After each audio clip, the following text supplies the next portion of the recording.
And welcome back to Coach's Corner. Joining me now, Ponca City High School head football coach, Josh Allen. And Coach, thank you for being here on Coach's Corner. Thanks for having me, Sean. Sapulpa comes to town, and the Wildcats are having what you would consider a great game. You're going into the fourth quarter. You're up 27-21, and then something happens, and just a real tough loss for the Wildcats. Absolutely. Ending that game, Sapulpa 31, the Wildcats 27. Tell us about that fourth quarter and the turning point. Well, it was a hard loss overall in the game. The guys overall, we played well. Sapulpa, played well. Sapulpa's got a good bunch of young guys. They're going to be a good team going forward. New head coach, and they're doing some good things. They fought a tough schedule like us too. So it was two teams needing to win. We go into the fourth quarter. First of all, guys played well. I feel, as a coach, you definitely don't always want to put your guys in the best position to win. I felt like there was two play calls, and I am the play caller on the offensive side this season, and there was two play calls. I felt like, I wish you had a time machine could go back. Play calls that I normally would have called and just messed up on a certain two pass plays that. Wish I would have called a different combination to attack the defense. Anyways, one I think we score on, and then one, just as a better play. But long story, going to the fourth quarter, we get, we open up the fourth quarter immediately, first or second play of the fourth quarter when we switch ends. A few plays in, we scored. Bryce throws a great ball to Mitch Neeson, makes a great catch, and we take the lead 27-21, but we get our extra point blocked. That becomes a contentious point in the fact that, we now need to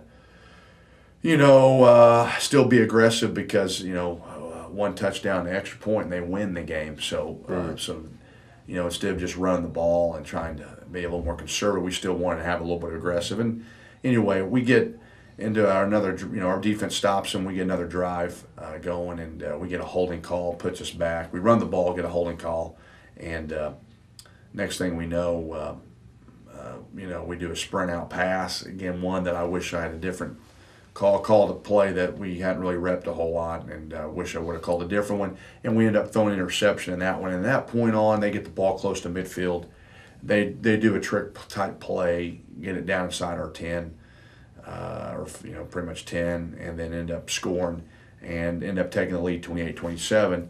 And then at that point, we're looking at, in fact, let me go back. We actually have the lead before we throw that interception with 4 minutes and 22 seconds left to go in the game. And that's when we threw that interception. They get it at midfield. They score. They score fairly fast. They score, and I think take the lead 28-21 to 28-27. And there might have been close to two. Actually, I think we got the ball back. God, I think it might have been under 2 minutes. It might have been around under 2 minutes to when we got the ball back. So it's hurry up time at that point. We're hurrying, and then at that point we force the ball. We throw an interception, and then they drive it down. They get they kick a field goal. And then we do get the ball back, call time, use all our timeouts, and we get the ball back with 40-something seconds left, and then eventually throw an interception again, and that's the game. So, heartbreaker in the fourth. We kind of fell apart there the last 4 minutes. Again, partly to blame on my call there. So just one thing, guys played great. Honestly, the game felt good most of the game, and guys played. We're ready to play. It just didn't go our way there. But great, a lot of individual good performances. Yeah, tough loss, obviously, for the Wildcats, and to have it slip away right there at the end of the game, heartbreaking. But you had some incredible performances by some athletes. Tell us about Mitch Neeson, really the game of the season for him. Absolutely. And tell us about Mitch's performance. Well, I don't know. I don't have the stats totally off how many catches he caught as a receiver in the game, but he was our primary target as a receiver in that game. And had one catch going in right before half. We probably had one of our best drives of the year. We have, I think we got the ball with maybe a minute or a little bit under a minute, and we actually I think we have 40 seconds on the clock, and we have to go 60 yards to score before half, and we go score a touchdown, and we do it in. Let me see. We do it in, or actually we have probably maybe 50 yards to go. We scored in 3 plays. No, we scored in 4. We scored in 4 plays. 4 straight passes, 4 straight completions, touchdown right before half. But anyway, the catch of the year comes from Mitch Neeson. Probably on the second to last play, gets down to the 3-yard line before we throw a slant to Trevor Howie. But he catches a corner route, one-handed corner route, keeps his feet in, drags it in there, and one-hands it. And I'm telling you what, it's just a beautiful one-hand catch. Probably the catch of the season for our team.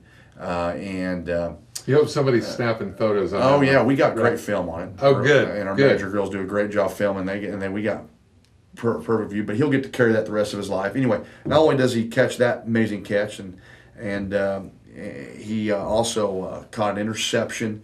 And we scored a touchdown. We got an interception. Then we went up 21-14 with his interception, and he runs it back for a touchdown. And then beginning of the fourth quarter, he catches another tough catch corner in the end zone where he has to drag his feet and catch it. So, and then he had a handful of catches. So he had an excellent football game, and made some plays on defense as well. Like I said, the interception and some tackles. So anyway, he gets he'll have that for the memory books someday, so he can look back. He played a heck of a game, on there. You got to be happy with Bryce McDougal. Yeah. Bryce consistently showing some every pretty game, solid efforts. Every game, another great game, accurate, well over 50% completion. Two touchdown throws. So anyway, fourth quarter, I'm sure he wishes he had 4 quarterback like I wish I had a couple calls back. Unfortunately, that's the cruel game of sports and especially football. Sometimes we got to live with that. But he had another amazing game. He's as far as his throwing, his accuracy, and his completions and things like that. So just another. I just couldn't be more proud of his play throughout the season. Been very good. And had another good game.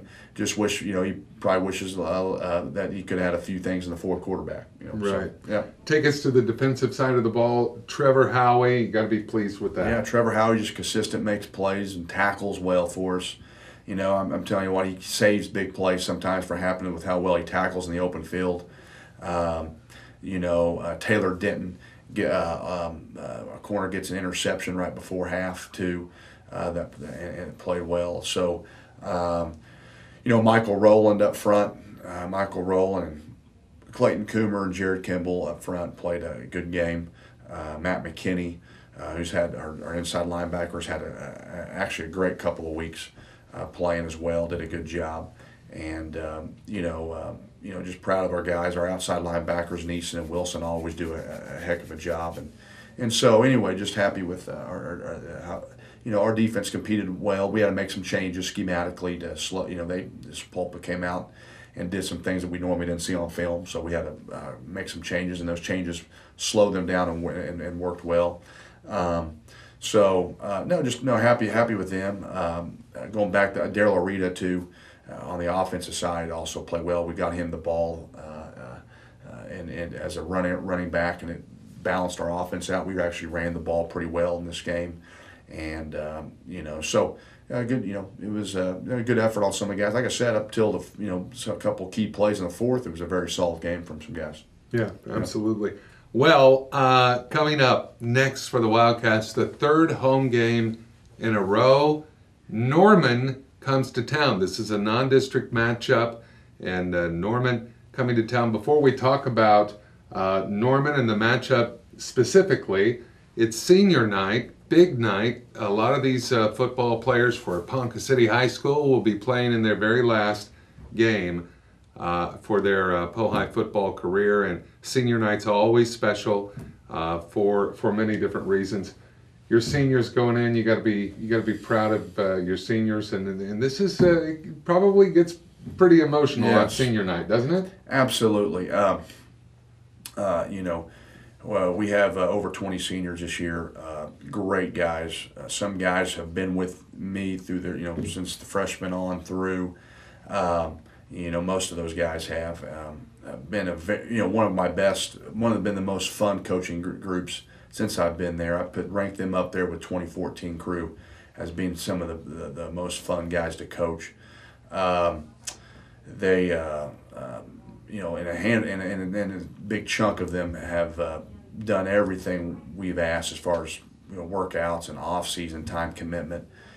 Some of this group has been some of the best in that area since I've been here. So, would have loved to get more wins, but hey, some of that stuff is out of everybody's control. Sometimes they were a great group, and I'm going to miss them, and hopefully they can enjoy these last 2 weeks and definitely enjoy this last home game coming up. Well, as a coach, I mean, of course, you're coaching football and you're coaching the training and everything, Sure. but there's another side of it.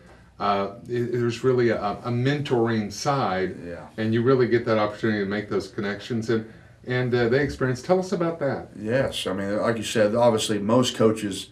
Obviously a huge part of coaching is going is because of the game. You love the game, you love the strategy, and you love the game that you coach. But the other side of it is obviously you like being around young people and you Watching them develop. obviously want to. You're in there not just to coach the sport. Again, that's probably a big majority is everybody again for a coach, but a big chunk of it though too is you're in there to develop young men. Obviously as football players, but at the same time as just young men, and or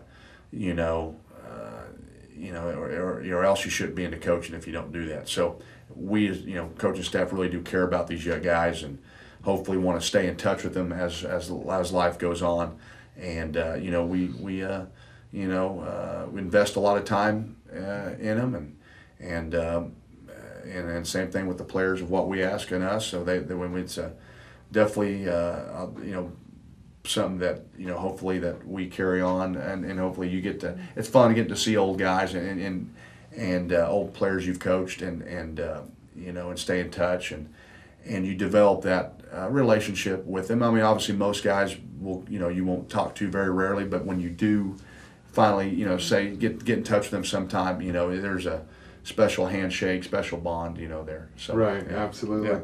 We're talking with Coach Josh Allen, Ponca City Wildcats in Norman, non-district game this Friday, Sullen Stadium, and the third home game in a row. Yes. Tell us about Norman. What can we expect to see from them? Well, they got a talented running back. We've seen several this year, but this guy, the running back, is very talented. They got some good skilled wide receivers and stuff. So, but they're going to try to run the ball on offense. They're just okay at the passing side of things. Definitely got some weapons to watch out for when they do pass, but they're not quite as efficient maybe as some of our previous opponents are in that area. But they run the ball better than some opponents we played, and they've got some talent back there too. So.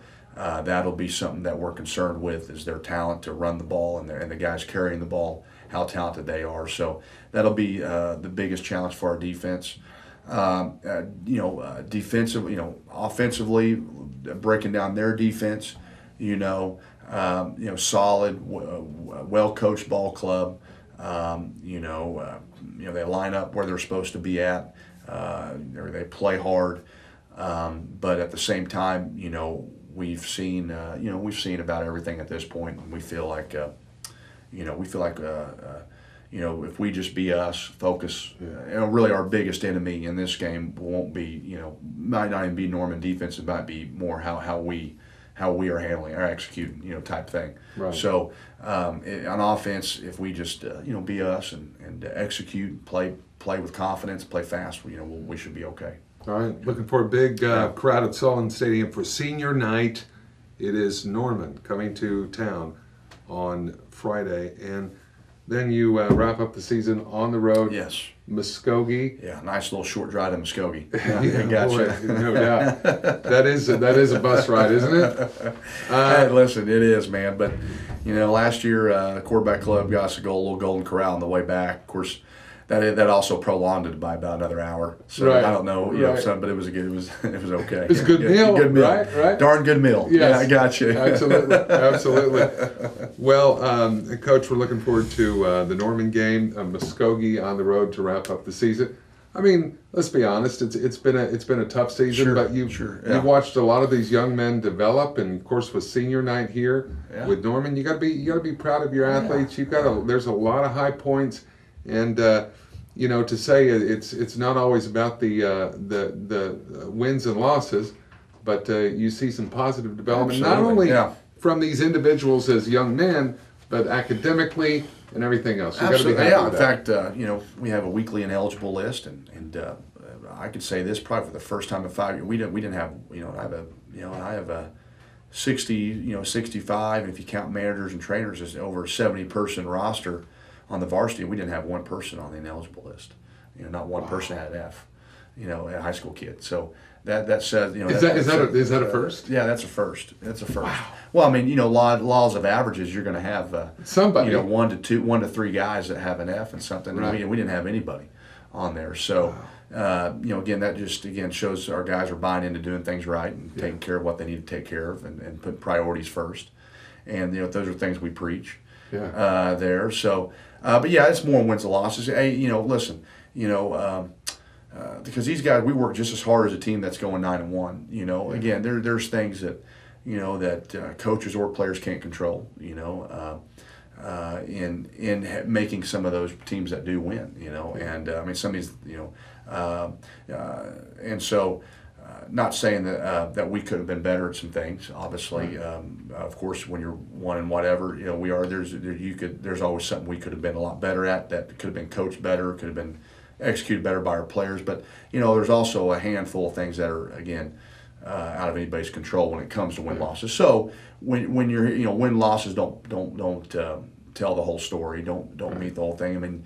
We know inside the locker room where these guys were at pre-deal, and listen, we knew that. I know we lost 4 starting linemen for 2 that started. There were some most of them were 3-year starters that left, and now you have to replace 4 new starting linemen. Right. That's usually a daunting task in itself, and then a new starting quarterback. And some new faces even on defense, So, it is, win-loss. I mean, just seeing guys progress. Yeah. How well we execute, and listen. I tell our guys now at this point, I just worry about us competing, how well we can compete. I want us to have to play to our best. Whether that's good enough to win, we'll always see at the end of the game. But if I can know that we're doing as best we can do, I mean, I can live with that at the end of the day. Yeah. Well, senior night is Norman and then to Muskogee to wrap up the season. And one thing is for certain, on these Friday nights at Sullivan Stadium, you got to feel good when you see that kind of support from the hometown crowd. They really fill up the stands. They do a great job, and appreciate the fans and you said the hometown coming out and supporting the Cats, man. Listen, wish we were going for some type of championship, but hey, appreciate you guys coming out and watching these guys. These guys work really hard, and coaches work really hard, and we appreciate the support you guys give us. All right, Coach Allen, thank you, sir. Thanks, Sean. All right, that's going to do it for this edition of Coach's Corner, and we'll be back next week with a brand new episode. Thank you for watching.